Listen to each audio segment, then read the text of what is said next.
My kid isn't being aggressive enough.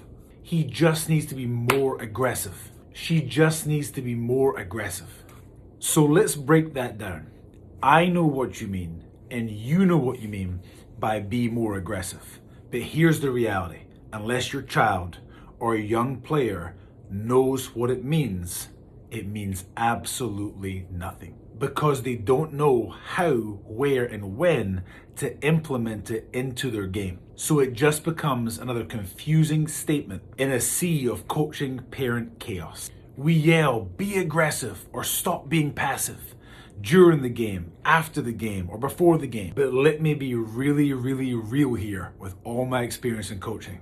Your child or young player doesn't always know what that means. So let's look at it from the confused player's perspective.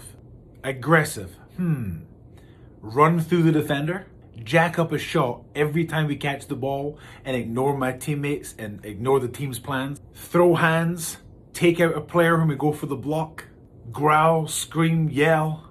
Of course, I'm starting to become facetious here. But my point is this. I want you to simplify to your child or young player exactly what you mean by be aggressive.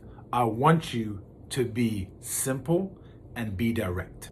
Be so direct that you sound basic with it. Most often, young players don't give their all or use what they've learned because they don't know how, when, and where to use it or apply it. There is competing and there is effectively competing. We have to teach them and have them understand how to effectively compete to fully maximize their potential, which in turn helps the team.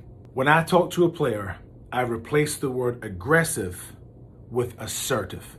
Don't get me wrong, there's times in games and practices and workouts where you have to light that friendly fire under their butts and get them going. I don't discourage that and use it at your discretion. But throughout my years coaching, I still find the best approach and the best way to reach the player is one-on-one communication. The next day after the game or practice or in a workout, away from the moment of frustration, mistake, or stress. I'm going to give you two examples, a direct example and a confusing example. The direct example is this. Cameron, I want you to assert yourself when you catch the ball on the left side. I want you to use the finish moves that we've worked on, the jump stop, the contact finish, the moves you've worked with your trainer that you're so good at. This example is direct, it's clear, it's informative, and it's resourceful. The confusing example. Cameron, come on man, you're better than him. Be aggressive, take him every time.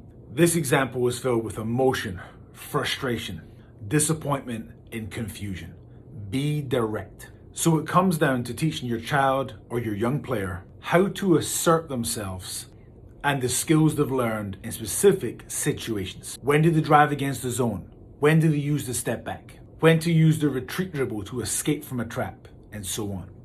One of the best ways to do this and best times is watching game film. You don't have to be a game film expert, but you can watch the game film with your child. Stop, pause it, say, look, this is where you should have drove. This is where you should have passed and cut. These are the shots I want you to assert yourself and take more of.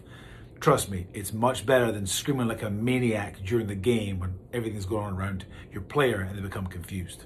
Plus, taking that time with your child or young player shows that you're invested in them, that you care about them, and you want to help them get better instead of just barking orders at them.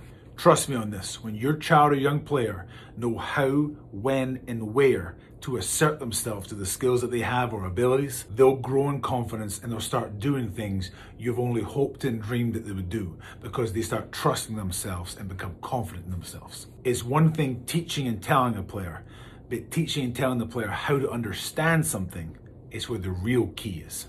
It's just my 2 cents. If you prefer the confused look on your child's face during a game and you like the sound of your frustrated, crazy voice during a game, stick with that. And of course, I'm joking. But this simple replace of the word and more direct approach could work better for your child or your young player. Let me know what you think.